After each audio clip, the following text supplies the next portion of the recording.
right. Ish. Let's see.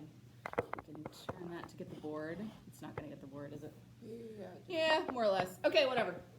Hi, Cecily. How's it going? Let's move all this stuff out of your way. Okay. So the Eumenides are the Furies, all right? And this is the old word for them. It's the old word for the Furies. They will become, what we just said is what, Jude? What will they become? The Eumenides. Jude's going to try this again for the second time. What? The Eumenides. Eumenides, which means? Kindly ones. Absolutely. The kindly ones. Okay. So, in the course of this play, we're going to go from being the Furies to being the kindly ones. That's the first part of it. What is the basic setup for the legal situation in this play? I made you guys do, what did I make you do for homework? I forgot. Summarize each person's position? Mm-hmm. Yeah, summarize like the arguments between Apollo. The arguments of each side, and you did the Furies on one side and Apollo on the other, right? Yeah. Okay. So the basic sort of legal structure for the position, first of all, where are we? Where is this legal fight taking place? In Athens. In Athens. Why is it important that it's taking place in Athens? Because it's like the center of democracy. Because it's the center of democracy, and we are there at the Areopagus, right? Up on the heights in Athens. We're there in Athens at the Areopagus, which I'm going to misspell. Areopagus. Something like Areopagus, at the Areopagus, which is sacred to Ares and is sacred to the Athenians and is like this court of justice, all right? So it's been this shrine which has sheltered the gods, right? Because it shelters Ares, who's a god. And so there at the Areopagus, we're going to get justice. Now, in the beginning, we have this clash between Apollo and the Furies, and we have this quite like nasty stuff that's being said about the Furies. You know, they're like horrible, evil, poison-dripping, monstrous, nasty creatures. And then there's Orestes, who's guilty of only the very small, like almost not even worth mentioning crime of killing his mom. And then we have this appeal for justice. So let's look at that in the play and sort of see where we are. Let me see. And you have the Fagles edition, right, Ambrose? That should help us out a little bit. Let's look in the beginning of the Eumenides. In the beginning of the Eumenides, what is the first thing that we have? Well, okay, other than the first thing. We're going to talk about the first thing. We already did the beginning. I know. The first thing is a priestess, and we're going to skip that, all right? But what is the first, our first conversation with the Furies, all right, is when, who visits them in their dreams? Clytemnestra. And what does she want? She wants them to, like, keep following Orestes. Because they were asleep. Because they're asleep, right? They're giving him pause. They're, like, not giving justice. All right. Will you sleep awake? What use are you asleep? Since you so slight me, I am abused unceasingly among the other dead. For him I killed and wander despised and shamed. Because of course she's killed like her husband Agamemnon. I tell you truly, by them all I am held guilty and condemned. While for the blow my own son struck, no angry voice protests. See here, this wound under my heart. See by whose was the sword. So the mind in sleep has eyes, and I have given you my libations, I've given you my honor, I've given you all the stuff, and like you are not giving me justice. So this is the appeal. Clytemnestra is almost, in this play, it's almost like she is a Fury. She is asking for the justice that the Furies give, and she is waking up their anger against Orestes, as though it sort of needs waking. But I want to return to something that we're going to return to at the end. All right, the first prayer of the priestess, which we did last time. First, in my prayer of all the gods, and I'm 147, I reverence Earth, first author of prophecy. So the priestess begins with Earth, which is the first author of prophecy. To a certain degree, in this play, we have this sort of old gods versus the new gods kind of situation. How does that play out? Like, how is it old gods versus new gods? Ambrose, talk to me. Like Mother Earth is an old god because she was the very first god on Earth, and then like Earth's children were the Titans, whose children were the gods. So like, I guess the idea is the younger gods have to like respect the older gods, and like the rules set by them. Yeah. And the rules set by them. Okay. At a certain point, in the legal case, there is a discussion of the fathers, all right, and how the father's justice needs to prevail. And one of the Furies says to Apollo, well, Zeus, your own Zeus, your Olympian Zeus, did what to his own father? He didn't kill him, Or actually, and that's kind of the material point. he banished him. He banishes him. He restrains him. Okay. And Apollo's like, yes, but he just restrained him. Like, you can open the chains, right? You can maybe get back to this thing that we had. But he didn't kill his father. He's not a patricide. Because a patricide is bad. Why is a matricide? I'm gonna put this down here, so you can maybe see all of us. Jude, you want to scoot into the picture? Yay! Hello, Cecily. Jude's like, yeah, no, I don't think so. Here, come on, Jude. Here, maybe No. An excellent view of Jamie's dining room. There we go. Okay, come on, Ambrose. Come on in. Ambrose is just, it's not a team player, man. It's a huge problem. Okay. I still can't see. I know. Okay, where's Ambrose? You are out of the picture completely. Because the camera's on that side. So. Oh, here, turn. Shift it just slightly. Okay, now it's me and more of me. Here, Ambrose, just somebody besides me needs to be in this video. It's boring to just have yourself. Okay.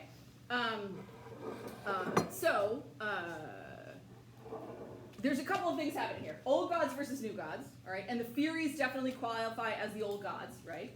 And the new gods would be then who? Who are the new gods if the Furies are the old ones? Apollo and Athena. Apollo and Athena, all right? So if the old gods are the Furies, or the Eumenides, and the new gods are A and A over here, Apollo and Athena, then that's one of the themes. We also have a mother versus father situation, right? What are some of the arguments that Apollo makes for mothers versus fathers? He says Clytemnestra is not really the real mother because the man is the only one. It's almost like there isn't a real mother, right? Like the mother isn't even a blood relation. How is she not a blood relation, Jude? Figure that one out for me. I think there was plenty of blood when you guys were being brought to birth, not to be gross, but yeah, you know what I mean? There was mother's blood was going on. He said the mother is only the field where he's planted. The field where he's planted, absolutely. There's there's this wonderful phrase, and it's almost like what is that? What is that nonsense? People have buckets of kitchen scraps on their countertops, and they they put. It's almost like your mother is this rich field of compost. I heard a translation where it's the mother is the compost, this nutrient-rich ground in which seed is planted, and that's it. And so it's the point is it's a stranger relationship. It actually is very, very interesting. There are these surrogate mother arguments that theologians have in the church about how the notion that a surrogate mother is in certain ways like a stranger relationship, right? There's a child implanted in you that isn't yours. And Apollo makes an argument, and this is the church's argument against, because the church's idea, not to sort of digress too far into this, is that the parents or the children have a right to have a certain relationship with their own parents, right? So the default position is that you ought to be able to you have genetic code that comes from both parents, and you ought to be able to know both parents and have a possibility of a love relationship with both parents. And if anything interferes with that, it's a wrong interference. It's not supposed to predominate, right? So if someone dies young or dies in childbirth, and you don't actually get to know your mother, or if you're an orphan due to war circumstances or something like that, those are all faults and lacks and lacuna and problems in the parent-child relationship. They're not a thing to be aimed at. They're not abandonment is not a thing that's okay to be sort of begin with, right? So that this is one of the church's arguments, which is quite a complex one, against surrogate parents. So the idea that Clytemnestra almost is a surrogate mother, because she's just the field in which Orestes is planted. She's not the actual parent. She doesn't have some sort of human authorship over the child, is really remarkable. How does this go over with the jury, by the way? They pretty much say it's not really a valid case. How do they say that? What's your evidence? I think they say that Clytemnestra bore the burden of Orestes, so she deserves to be she should be shunned like that. Okay. So that because the Furies make this case, she bore Orestes in her womb. What are you saying that he's, she's not the mom? How does that work out? We're not quite sure. And then yes, Apollo makes this argument. What is his example, by the way? What's Apollo's example? Of of the fact that this could be the case, that the father is the true parent of the child and not the mother. What is Apollo's example for that circumstance?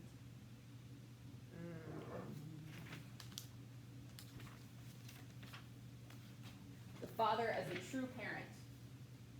So another sort of clash of themes that we have here is the fatherhood versus motherhood.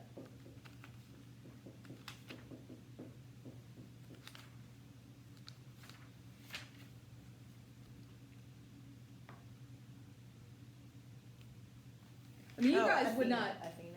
Okay, sorry. Let me say what I was going to say, and then your answer is totally correct. It's just that I waited a little too long for you to get it, and so now I have a train of thought. So you guys would not think that this would be a sort of relevant parenthood observation because we know too much about modern biology to be sort of tricked into the whole compost argument, right? But that's like incidental, right? It's just that's our additional modern knowledge, and the question is, what did they know on the basis of sort of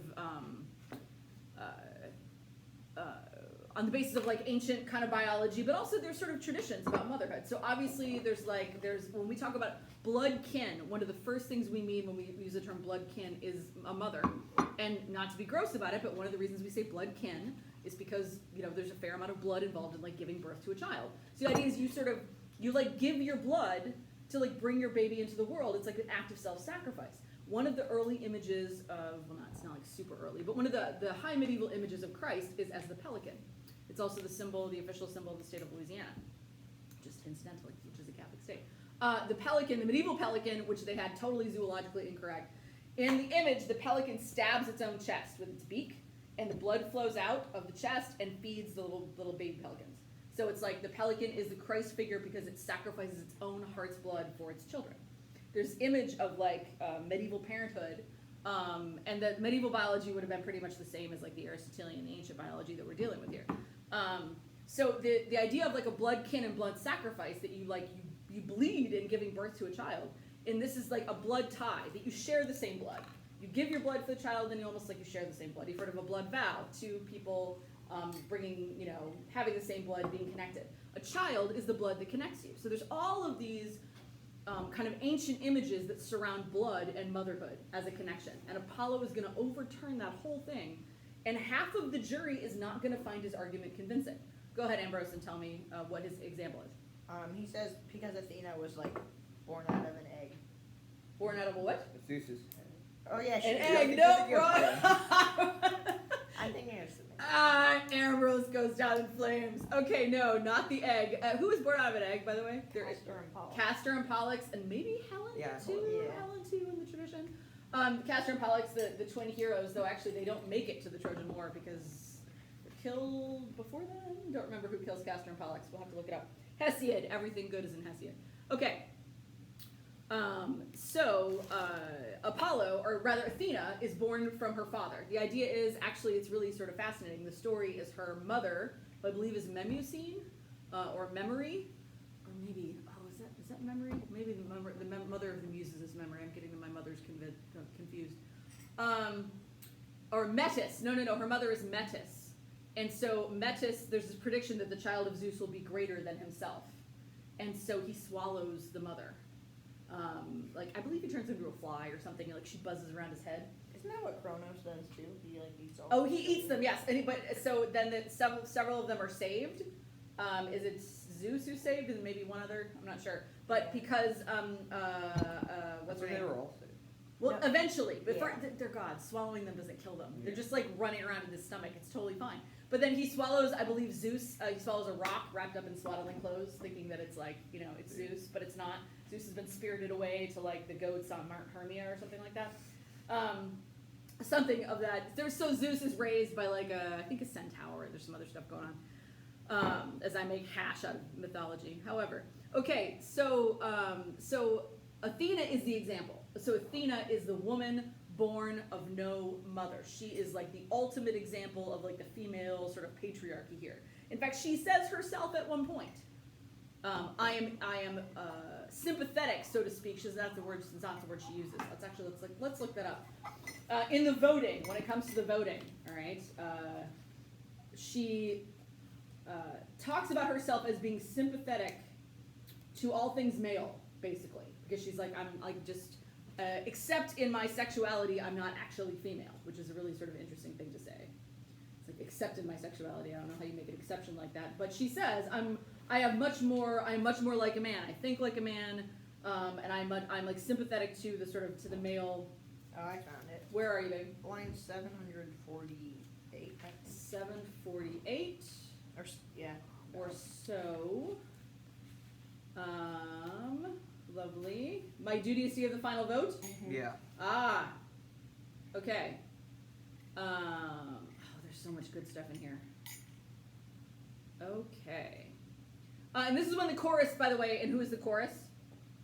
Furies. The Furies of the chorus. Like, so we do have this like crazy, strange transitional thing happening when in the other two plays, the chorus are the groups of citizens who are bound in oaths of allegiance, right? The first two, Agamemnon, they're his people, and they ask for him, and they mourn for him, and the watchman looks for his coming after the Trojan War. And then in the second one, the chorus are like the women and the men of the town who are bound to Clytemnestra and Aegisthus, and they know that there's been injustice in their house. And now we have the Furies. The Furies represent the people. So there's a way in which this, I think this chorus thing is super important. If the chorus is the Furies and the chorus is the people, then what does that mean about us as the people? We're like seeking, like want Orestes to come to justice. We do. We want justice for Clytemnestra to a certain degree. So what does that mean? I mean, there's other things that the Furies represent, right? So if the Eumenides are the Furies and the Furies are the chorus, and the chorus are the people, by the people we can say us, we can say the citizens of Athens, we can say just like human people overall. If the Furies are the humans, remember our whole thing here, the whole point of Aeschylus and the Oresteia is how do we get out of this net? We have this net around us, this net that we're caught up in. What is the net that we're caught up in, Ambrose? In this particular case. I mean, it goes through all the plays, but what is the net that we're caught up in? You could say this particular case, but you could think of it more as meta going all through the plays. Like family blood feuds. And okay, revenge. Blood feuds and what else? Revenge. And revenge. Okay. We are caught. What Orestes says himself, and this is like almost the sort of origin of the phrase. I am on the horns of a dilemma. He says this in the when he's like having this conversation with himself about whether he's going to kill Clytemnestra. When we first meet him in the it's like near the place where the sacrifices are offered and libations, and near the graves. So remember, Electra and the women from the household have gone to propitiate the spirits because Clytemnestra can't sleep because she killed her husband. And they meet there, Orestes and his friend, who like appears and then disappears. We never see him again. At least I think maybe once. And he says, I am on the horns of a dilemma. And what is the dilemma that Orestes is on the horns of? Like He's between Scylla and Charybdis. He's got two options and they both suck. killing his mother or like leaving his father unavenged. That's exactly right, Jude. Killing his mom or leaving his father unavenged. All right. So it is that's the net we're caught in. Blood feuds and vengeance are a net that we are caught in, and we cannot escape. The demands of justice go both ways. His mother was like right to take vengeance on his father for the death of her child. All right. And Orestes is wrong to kill his mother. On the other hand, he is also, not just is he right to kill his father, he's also been ordered to do so. Who ordered him to kill his father? Apollo. Kill his mother, rather. Apollo. Yeah. All right, why would Apollo do that? Because he's like People, humans, blood feuds. Apollo thinks like that like men are greater than women, so he thinks that like Clytemnestra shouldn't have killed Agamemnon. Okay, I mean, I do think that that's true. Apollo does think men are greater than women, and I don't think it's an accident that it's a sort of man-woman in Athena who like sides with Apollo on this point. But it's not that simple. It's not just about patriarchy versus matriarchy. At least that's what I would say. There is a question here about blood feud and who is connected together, and there is a way in which, to a certain in a sort of ancient perspective, you are more connected to your children than you are to your husband. Didn't Apollo have something to do with the murder of Agamemnon's daughter? Yeah, because Iphigenia? it was his oracle that. His oracle gave the prediction, Yeah. but I believe it's Artemis that they're sacrificing to, or maybe it's a wind god. Is it a wind god? he's been the wind is blowing against him because he's offended the gods in some manner or other, right? But it's his offense. So yes, it's not that the gods are involved in this, right? They definitely they've got a stake in the game, right? But I would say this, Ambrose, that it's not as simple as male versus female power, though of course male versus female power is part of what we're talking about here. So think about that. Old gods versus new gods. The Furies, to a certain degree, the old gods are represented here as the female power. And they protect the violators of kinship. Right? So Apollo's argument here is that Orestes is not really truly kin with his mother. And that argument is found convincing by about how much of the jury, Jude? Not much. About half. About half. I mean, you would say. So it's a dead straight tie, all right? Which I think actually really sort of says something about the arguments that are taking place. Let's look at what Athena says. Let me see. Why don't you read us your translation? For lines, I don't know which line. It's like 7 in the 700s. Athena, my duty is to give the final vote. Oh yeah. My work here to render the final judgment, Orestes. I will cast my lot for you. No mother gave me birth. I honor the male in all things but marriage. Yes, with all my heart I am my father's child. I cannot set more store by the woman's death. She killed her husband, guardian of their house. Even if the vote is equal, Orestes wins. Okay, let's just look at that for 1 minute, the house, all right? There is a sort of household versus state thing happening here, which I think is another theme. It's not exhaustive. None of these themes are exhaustive.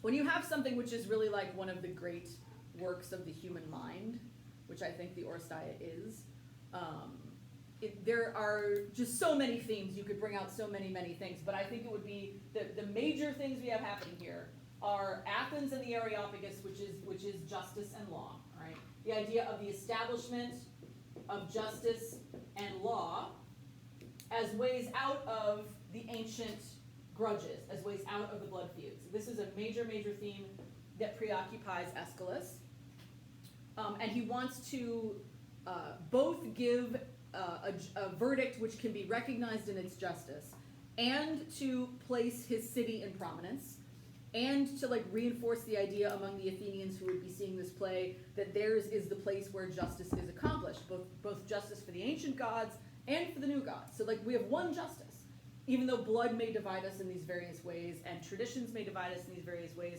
and we're caught in this net on the horns of a dilemma, just like Orestes. Clytemnestra needed justice, but then Agamemnon needs justice, and then Orestes will need justice, and this is going to divide the family.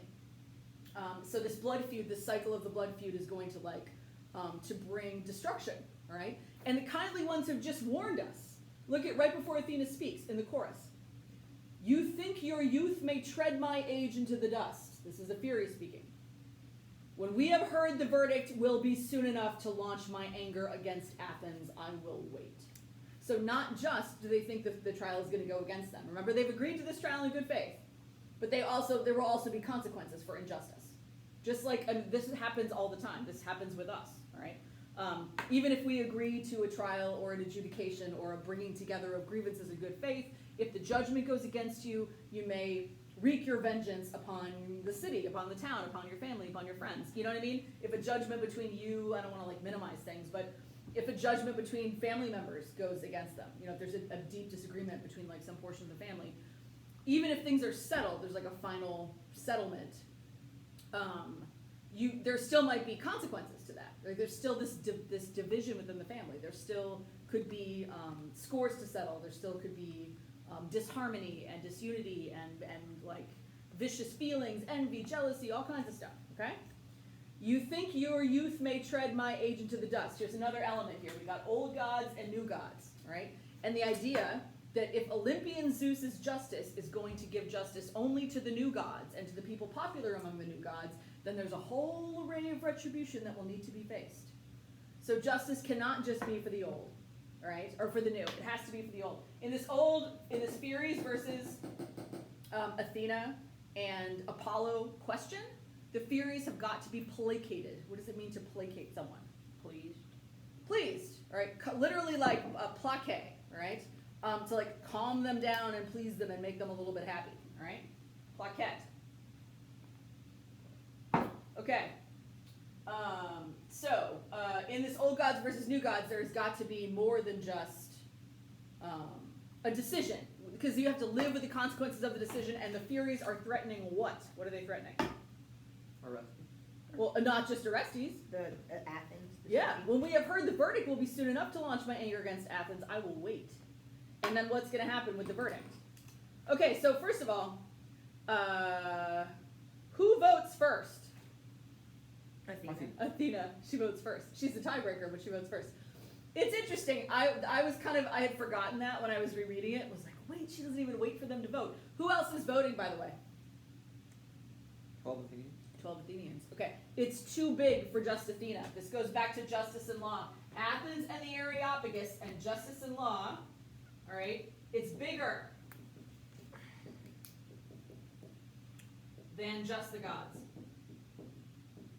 At least that's the argument I would make. The justice and law is bigger than just the gods, all right?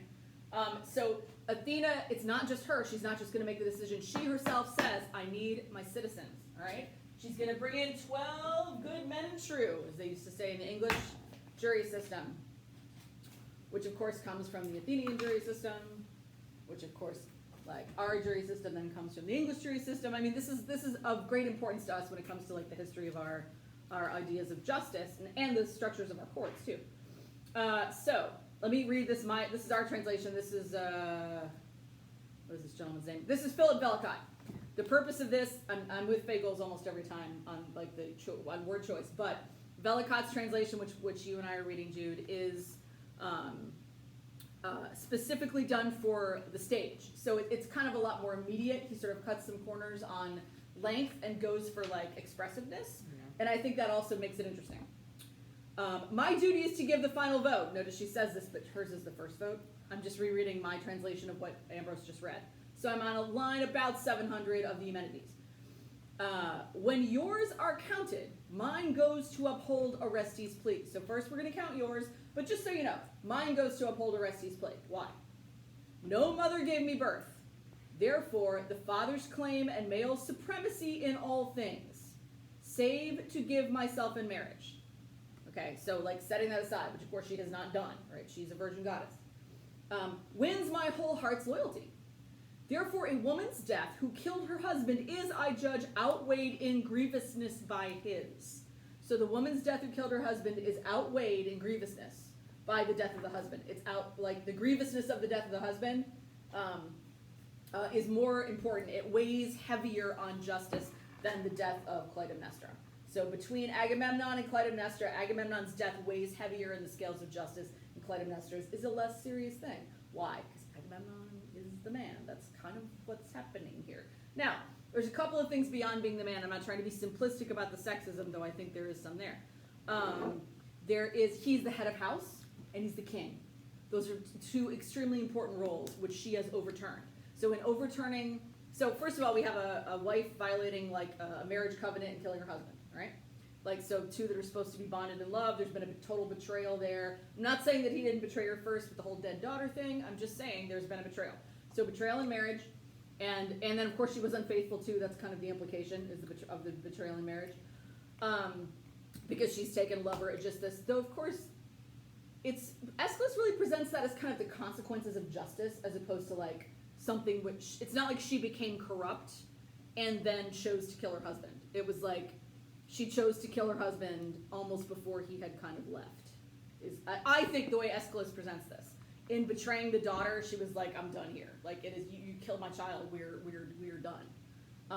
So I think there's a temptation, especially within a Christian context, to say maybe the murder comes about by means of the infidelity. And I don't think Aeschylus says that. I think he's saying the betrayal of the child breaks forever the marriage between Agamemnon and Clytemnestra, and the next natural step is for her to kill him. It's almost like her relationship, her romantic relationship with Aegisthus is almost kind of accidental to the whole thing. It's not inevitable, and it's not like the thing which corrupts. The murder is the thing which corrupts. At least that's the argument I would make. I mean, you could sort of put up stuff against me on that, but I don't think you'd work. Therefore, a woman's death, who killed her husband, is, I judge, outweighed in grievousness by his. His death weighs more. It's more grievous in its weight. And so Orestes, if the votes are equal, wins the case. Let those appointed bring the urns and count the votes. Now, this is this amazing image that you need to have of, like, the urn. There's this urn. And they have these stones. And the stones are, like, guilty, not guilty stones. And they go and you drop your stone in the urn. So, like, the votes are anonymous of the jury. It's, like, a very, very ancient tradition. It comes from here, from Athens, from the Areopagus. They had the actual jars with actual stones. Okay? And then everybody makes their appeal. All right, Orestes, O bright Apollo, what verdict will be revealed? The chorus, O mother night, O darkness, look on us. All right, everyone's appealing to, like, where they come from. Here we have Orestes again. This moment brings despair and death, or life and hope. The chorus again. To us, increase of honor or disgrace and loss. And here we are back with the old gods and the new gods again. Increase of honor or disgrace and loss. All right. Will people honor the Furies? The ones who, remember, what do the Furies do? What is their job, Jude? To, like, chase down and torment, like who? That's exactly correct, but who do they chase down and torment? That's the money point right here. Mother killers? Mother killers, definitely, but more than that. Like traitors?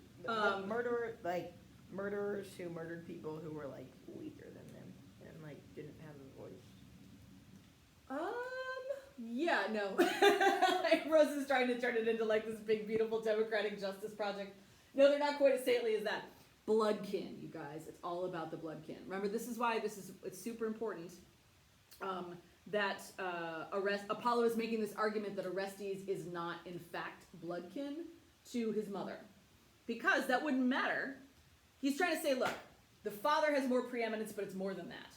The father is the true parent. So if anybody's bloodkin tied together, the mother is just this, like, beautiful little charming pile of compost that grows babies, all right? But the father is the originator of that child.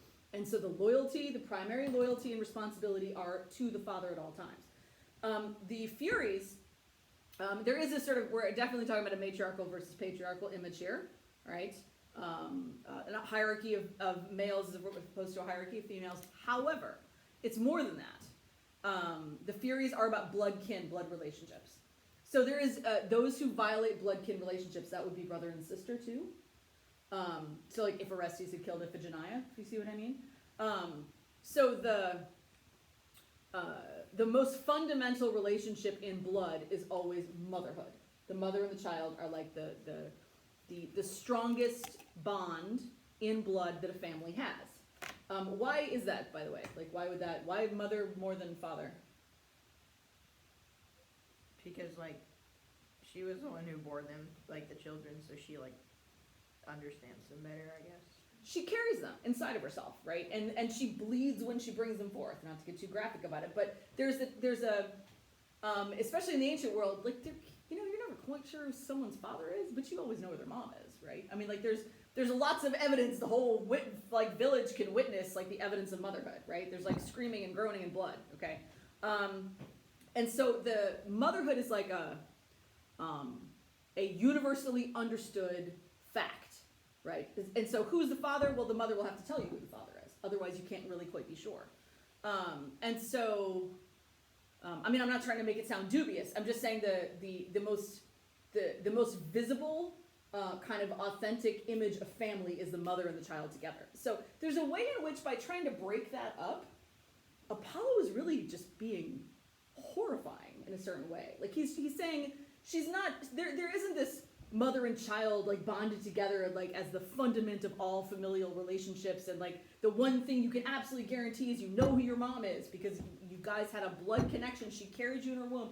He's like, yeah, no, she's fertilizer, right? She's I mean, cute fertilizer, but, like, she's fertilizer, right? And the baby is really from the father. There's a way in which he's kind of overturning the whole kind of blood structure and blood relationship in a household. And he, on the other hand, thinks that what he's doing is justifying the household, because he thinks the destruction of the household has come with the destruction of the kingdom. The death of Agamemnon, the killing of the king, the breaking of the marriage, the destruction of a husband by the wife is what overturns the kingdom. So you can see that they each got really good arguments. One is like, and each one in overturning is really kind of causing us a problem. If it's true that like killing your father, like, or killing, a wife killing her husband is not like that big a deal, that's a huge problem for us. If it's true that a son killing his mother is not that big a deal, that's also a huge problem for us. I mean, there's no good way to go. This is what we call the horns of the dilemma. This is why Orestes says, I am on the horns of a dilemma. Scylla and Charybdis are right here, okay? Also, justice and the blood feud, the old gods and the new gods, fatherhood and motherhood, household and the state, all of these themes. Okay, now let's go and talk about this, some of these. We have to watch this transition that Athena is going to give. She's going to make it possible. Athena, at least you have to decide. You guys need to decide whether you think it's working out. Like, does Athena, like, save civilization for us? Does she actually pull everything out of the fire before it gets consumed? Or is it too late and it doesn't really work? You have to decide whether it's successful. Aeschylus, I would argue, very firmly thinks she does, but that doesn't mean you have to agree with him. All right. Okay, now look at the threats here. Each one has their threats. On page 172 for us, around page 7, or around verse 750, Ambrose. Apollo says, so on the one side, Orestes says, this moment brings despair and death or life and hope. And then the chorus says, to us increase of honor or disgrace and loss. So if on the basis of this, we will be disgraced and lost forever, right? So our role as protectors of bloodkin, our role of protecting against matricide, if this matricidal guy gets off and is not given justice, if we don't get our way, then the dignity of us as old gods and the dignity of mothers as importance in the lives of their offspring is completely overturned and lost, and it's all just the new gods and not us anymore. And that's not going to work. And one of the reasons it's not going to work is they've just threatened Athens. Like, go ahead, do that, guys. Come on. Let's see what's going to happen when you do that. Let's see what happens when you give all the justice to the men and none of it to like the ancient blood gods. It's not going to work out. It's a threat, okay? Apollo says, here on the bottom of page 72, I'm on around line 750 or 749 or so. The votes are out. Count scrupulously, citizens. Justice is holy. In your division, worship her. Loss of a single vote is loss of happiness, and one vote gained will raise to life a fallen house. That would be the house of Atreus. And then the votes are brought in by Athena, all right? And she counts them, and she says Orestes is acquitted of blood guiltiness. The votes are even. Now, what does it mean to say the votes are even? I mean, obviously Athena cast the tie-breaking vote, but Jude, what does that tell us about how the people think about this? Half of them actually thought he should be free. Half of them are really convinced on the other side, yeah. I mean, this is a deep split. This is a deep divide, all right? We should be familiar with this deep divided country kind of situation, sort of similar to our situation. All of Apollo's arguments saying that that the vengeance goddesses are like not really not even human and not even like worthy of dignity in the state, and that they're just like these sort of monstrous creatures of horror, are not really being believed. And all the stuff that he said about Orestes not being the true child of Clytemnestra is not really being believed. It's half and half. It's a deep divide, all right? So this is important. Of course, it's also important that Orestes is winning here. So it's like there's a lot of stuff going on. Okay, can you read for me, Jude, why don't you read Pallas, Savior of my house? Did you guys turn on the heat? I turned it up to like I 70. did too. Are you cold? Yeah. You're cold. I can tell. I'm a little bit You're cold. Okay. But if you need to get more tea, get more tea. Except you with the like 25 cups of tea per class. What? Oh, yeah. Actually, Ambrose is the one with like 3 cups of tea. Okay, Jude, read for me, honey. Pallas, Savior of my house. Pallas, Savior of my house, I was an exile, you have brought me home again. Hellas can say of me, he is an Argive, as he used to be, and holds his father's house and wealth by grace of Pallas and Apollo, and of Zeus the Savior, the fulfiller. Zeus has shown respect for my dead father, seeing my mother's advocates, and has delivered me. So now, before I turn my steps to Argos, hear the oath I make to you. Your country and your people for all future time. No Argive king shall ever against Attica lead his embattled spears. Remember what's Attica, Ambrose? We're around where Athens is. Yeah, it's like chunks of Greece. Okay, so remember we talk about the Hellespont or the Peloponnesus or like like Cisalpine Gaul or whatever. So don't think of it as like a national boundary. Think of it as a geographical boundary with like certain sort of cities inside. So Attica is swaths of Greece, which include Athens and sort of surrounding territories. Go. Lead his embattled spears. If any man transgress this oath of mine, I will myself rise from the grave in vengeance to perplex him with disastrous loss, clogging his marches with ill omens and despair, till all his soldiers curse the day they left their homes. But if my oath is kept in my posterity, prove staunch and faithful allies to the Athenian state, they shall enjoy my blessing. So, Pallas, farewell. Farewell, citizens of Athens. May each struggle bring death to your foes, to you success and victory. Okay. So Athens is benefiting once again. Right now, Athens gets an ally. So this city of Athena, there's these options on either side. The Furies have also threatened. All right, we're about to see what the Furies are going to do with their threats, right? But they did, in fact, threaten. Everything they can do to bring destruction upon Athens. They haven't been like super obvious about it yet, but they were like, we will wait. You give your verdict and then we'll see. We'll see how it goes when you like toss us aside and disrespect us and say it's just the new gods and that mother blood doesn't matter anymore. We'll see. We'll see what happens. Okay. So that's one threat. That's like one side of it is like the fury of the Furies and what that's going to look like, right? And how it will be, what its consequences will be for Athens. Because if this thing is about building justice for society, getting us out of the net, all right, releasing us from these warring blood feuds which are bringing civilization down between like Scylla and Charybdis, between the horns of the dilemma, however you want to describe it, that like Oresteia says, between these ties of vengeance on the other hand, and the fact that if you do the vengeance, people will do vengeance against you, starting this whole thing with the house of Atreus, right? With Tantalus. And with Thyestes, all right, when the whole like feeding my brother's children, kind of horrible things that have happened. So Aegisthus has like a legitimate grudge because his uncle fed his brothers and sisters to his father. Ew, all right. So that there is blood and responsibility and vengeance that needs to be taken on both sides of this issue, and we are caught because of that in this net of vengeance. All right. Now Christians have a way out of this. What is the Christian way out, by the way? Like forgiveness.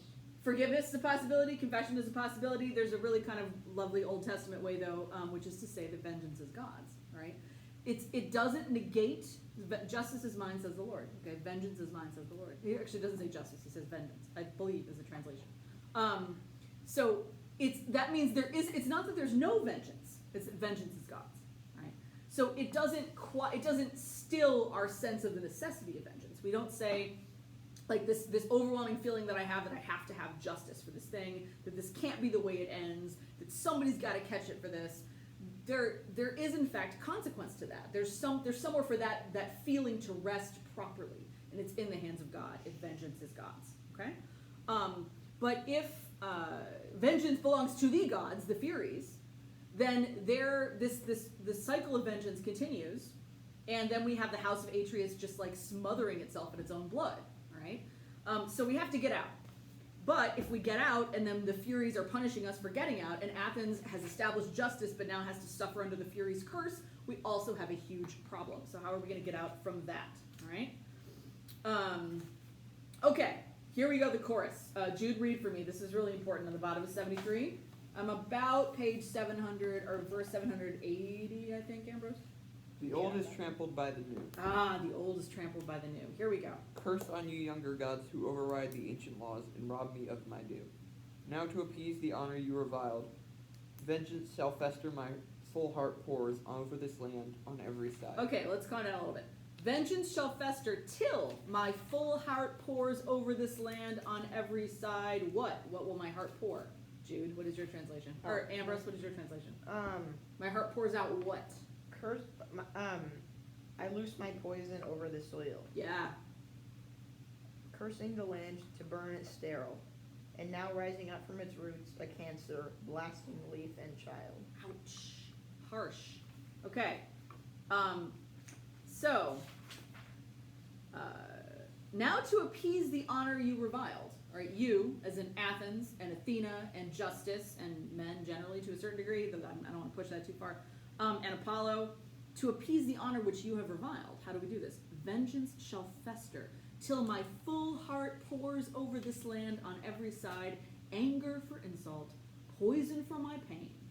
Yes, poison, from whose killing rain a sterile blight shall creep on plant and child. Who is being blighted, Jude? Like everything. Everything, all right? Plants and children. Like, that would be all living things everywhere, right? I mean, she doesn't curse the water, but pretty much like everything else, right? Anything that grows, plants or children, everything that grows is destroyed. A pock on the earth's face with infected sores. Right? Just in case we were, like, not clear about how bad this was. Why should I weep? Hear, justice, what I do. Soon Athens shall despair, in despair, shall rue her rashness and her mockery. Why is it mockery, Ambrose? Because they pretty much mocked justice by like defying the older gods. Yes, I mean that's the Furies' perspective entirely. All right, and in mocking justice, you could say they also have like, I mean, Apollo's attitude towards the Furies is like, you venomous, like, you know, sort of horrible hag-like crones. Remember, he at a certain point says, you're so horrible that no man ever even wanted you, right? Remember that part? I mean, this is like as bad as it gets with the insults, all right? So Athena is going to have to find a way around this. There has to be a way in which this is not going to be the end of everything for Athens. And if it is, in fact, mockery of the old gods, it's going to be the end of everything for Athens, all right? At least everything good. Maybe they have justice, and maybe they have Orestes will never rise in anger, and his descendants will never rise in anger against Attica. Maybe Athens will have an ally for the rest of its days, but it will also be blighted. Every plant and every child blighted. All right, this is bad. Daughters of night and sorrow, come with me. Feed on dishonor, on revenge to be. So now, what is going to happen? Athena has to fix this problem. What is she going to do? She says that like the Furies didn't really lose the argument because it was 6 versus 6. So like they got a good trial. That is exactly correct. Very good, Ambrose. Okay, she's like, look, you didn't lose. I mean, you lost, but you didn't lose. All right, half of the people are on your side. All right, in justice and law, it's like half for the Furies and half for Athena and Apollo. All right, and I'm the tiebreaker, and that's what happened. But you didn't lose. I mean, you lost. Okay, Orestes is free, and you cannot pursue him. But you were not unrespected. You were not mocked. I mean, which is a lie, because Apollo totally mocked them. But you did not, the people have not rejected you, and they haven't rejected motherhood either, is an important part of what Athena's kind of going for here. Are we over time? Yeah, it's about time. No! All right, that's okay. That's just fine. I could just make you do in a paper what I can't make you do in class. Yay! Okay, good. This is a good conversation today. Hold on. Okay, we have our themes here. Eumenides equals Furies equals chorus. The chorus is the people and the humans. And then the problem here is the net and the blood feud. Athens and the Areopagus. Half and half in the decision with Athena as the tiebreaker. Justice and law being bigger than just the gods. So Athena needs the jury of the peers of Athens to give their opinion. Athens gets an ally. We have old gods versus new gods. We have patriarchy versus matriarchy, fatherhood versus motherhood, household versus state. Those are some of our themes. Yay for us. Okay, next time we meet, you will have a test on the Oresteia, which it's going to be a reading comprehension test, basically. I'm going to pull a series of quotations, like I told you guys I would, and ask you what they mean. I will ask you to kind of explain what their meaning is in the context of these themes. All right, everybody down with the themes? Mm-hmm. In other words, it's not going to be like, what is she saying here? I mean, yeah. So, what is the meaning of what is said in the text in terms of the themes? And I might ask you a little bit about some imagery and stuff too. And that is that. We are going to read. Sorry, Vinny? Should we turn in our paper? You're going to need to turn in your thing. Yes, we are going to read the Poetics. Not all of it. Not all of it. Some sections of the Poetics for next time, and then after the Poetics. Wait, Poetics? Yes. What's that? Hold on. Is that this? That's this. Literary criticism. Yes, so literary criticism, classical literary criticism book. Inside this is a bunch of stuff. Our excerpts from Plato and from Horace and from Aristotle and some other stuff comes from here. The Poetics is in here. The Poetics is Aristotle. It's like about 40, 50 pages, something like that. It's not too bad. We're going to read the Poetics. Technically speaking, this is chapters 1 through 26 of the Poetics, but the chapters are just like, it's a very small chapter. It's not nearly as bad as it sounds. After the Poetics, we're going to move on to the Theban tragedies. But we're gonna do the Poetics for next Monday. Yes, and Okay. so then after that, we'll move on to the Theban tragedies, which, as you guys know, Wait, which poetics? All of them? Yeah, like Oh. that's the title. one right the there. title. Is it Okay, just a section that's literary like the poetics? criticism. Look, in the literary criticism, there's a bunch of different stuff, including Aristotle, the Poetics, which is page 57 to page 98. Okay, so it's a section in there. It's the Poetics is the title of the work by Aristotle. I would like you guys to read chapters 1 through 26. Those are not long chapters. It's a chapter, but it's like a page. So pages 57 through 98. So, yes, it's page 57 through 98. The Theban plays are next. That's Sophocles. All right. So we'll test. We're going to test on the Oresteia, have a final conversation, and we will do some discussion of the Poetics, and then you guys will be reading Sophocles after that. Yay. Okay. Hi, Cecily. Here is your board. This is my terrible handwriting, which you actually can't even really see because I'm this bad at showing it to you. Right. So that is some of the themes, and you can give me a phone call.